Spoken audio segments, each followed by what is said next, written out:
Hello, everybody. Today we will talk about so-called War Plan Red.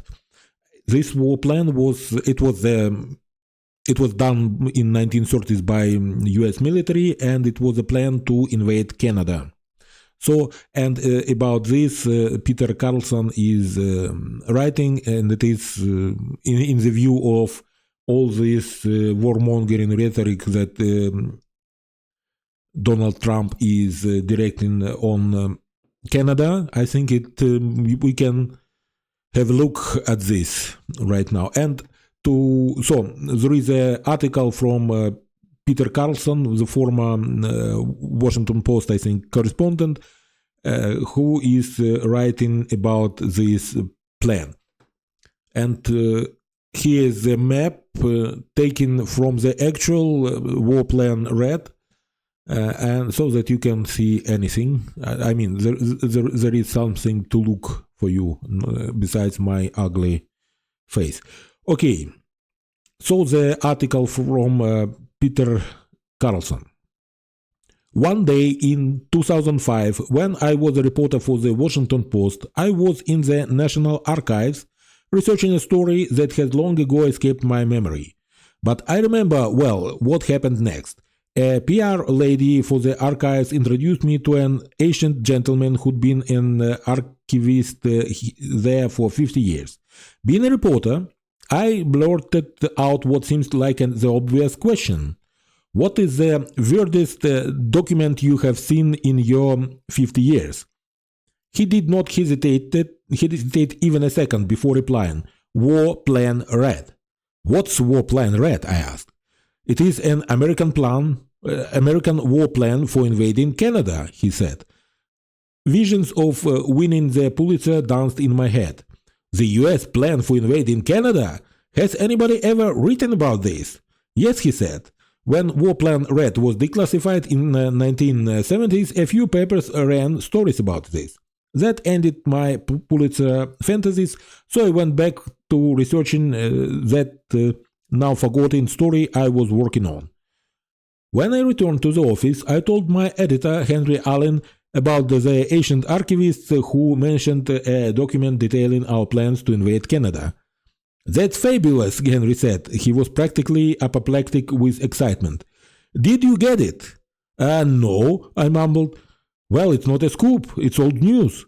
It was released back in 1970s and got some press back then. You idiot, Henry said. Go back and get it. So I did. I Xeroxed the 90-plus pages of War Plan Red for 15 cents a page and started reading. It detailed exactly how the USA Army and Navy could blockade, invade, conquer, and colonize our friendly neighbor to the north. Henry and I found it hilarious.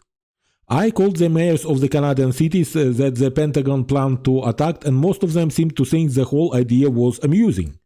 I wrote it up as a preposterous comedy, and it ran in the style section under the headline Raiding the Icebox.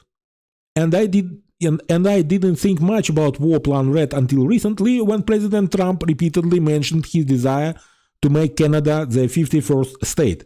Canadians, as you might expect, didn't take too kindly to this threat. Elbows up, a hockey thing, has become a national war cry. Anyway, I dug out the story, and well, it's kind of funny, but maybe not so quite so innocently amusing anymore. But you can decide for yourself. Here it is. And then he is putting his article from the 2005, which is called Riding the Icebox. Riding the Icebox. Behind its warm front, the United States made cold calculations to subdue Canada. Invading Canada won't be like invading Iraq. And remember, it was published in 2005. Invading Canada won't be like invading Iraq. When we invade Canada, nobody will be able to grumble that we didn't have a plan. The United States government does have a plan to invade Canada. It's a 94-page document called Joint Army and Navy Basic War Plan /Red, with the word secret stamped on the cover.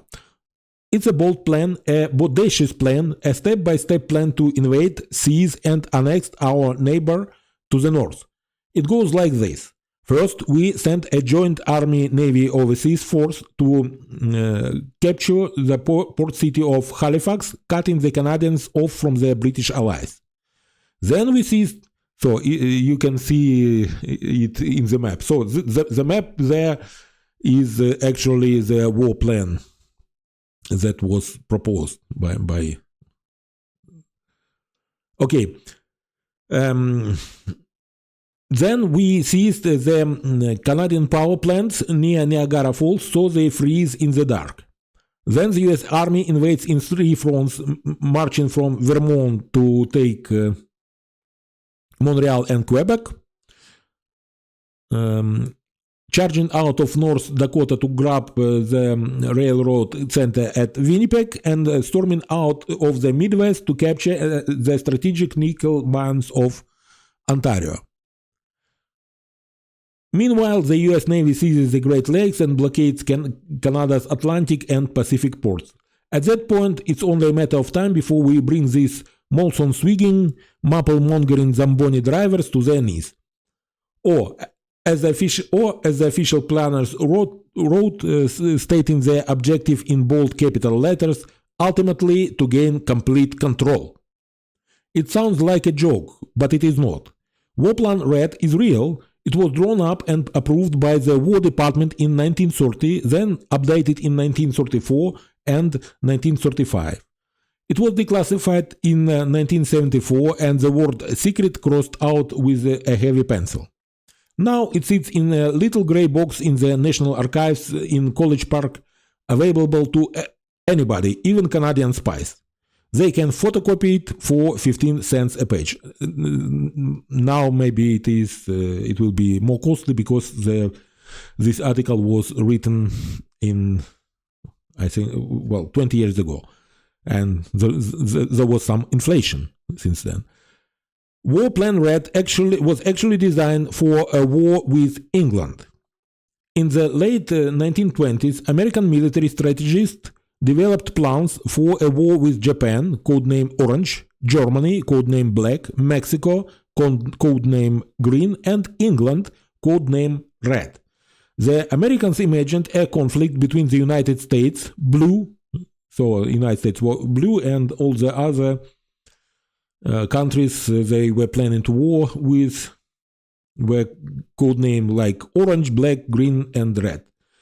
And England, the Americans imagined a conflict between the United States, which was codenamed Blue, and England, codenamed Red, over international trade. The war aim of Red in the war with Blue is conceived to be the definite elimination of Blue as an important economic and commercial rival. In the event of war, the American planners figured that England would use Canada, and for Canada they had a code name Crimson. Then a quasi-pseudo semi-independent British Dominion as a launching pad for a direct invasion of Blue territory. That invasion might come overland with British and Canadian troops attacking Buffalo, Detroit, and Albany, or it might come by sea. with amphibious landings on various American beaches, including Rehoboth and Ocean City, both of which were identified by the planners as excellent sites for a bridgehead.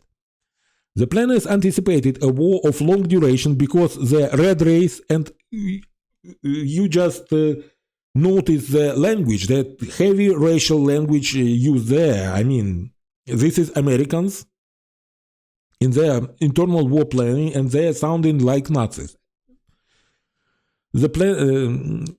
Because the red race, meaning British race, is more or less phlegmatic, but noted for its ability to fight to a finish. Also, the Brits could be reinforced by the colored troops from their colonies. Some of the colored races, however, come of good fighting stock. I mean, they are describing them like some kind of cattle. And under white leadership, can be made into very efficient troops. I mean, you can read this and ask who wrote that, and I would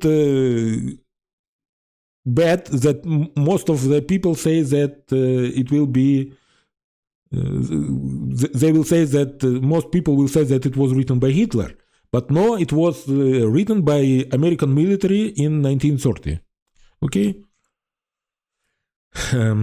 It can made into very efficient troops. The stakes were high. If the British and Canadians won the war, the plan is predicted, Crimson will demand that Alaska be awarded to her. Crimson means Canada.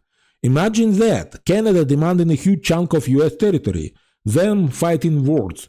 And so the American strategists planned to fight England by seizing Canada and also Jamaica, Barbados and Bermuda.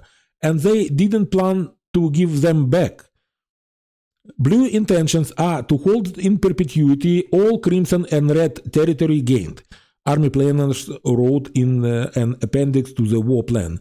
The policy will be to prepare the provinces and territories of Crimson and Red to become states and territories of Blue Union upon the declaration of peace. So, well, this is blast from the past. Some plans that were written in 1930, and maybe such plans are still exist in the US military, because who knows, military can plan for any eventuality. And it was funny in 2005, but with Trump and his rhetoric and his, you can see my other video about Canada and how Trump was very consistent in his plans and insistence that Canada should become 51st state of United States. And also, I mean, there was a recent development that he put the picture of the portrait of one of the former US presidents. I think his name is President Polk, who was the one who added to United States California and all these former Mexican territories. Quite a big chunk of land was added under that president. So probably this is new hero for Trump, and he would like to emulate him to get in history as one who was collecting lands that are rightfully should belong to United States. He is Putin of America. He is just the rhetoric is very similar. So this was funny in 2005, not funny anymore. I have really a lot of empathy for Canadians, and I wish them to be strong, not to bow down to bully from White House. This orange individual, orange Hitler. I don't know how to call him. Orange Putin, orange Hitler, red idiot. And good luck. Slava to Canada, Slava to Ukraine.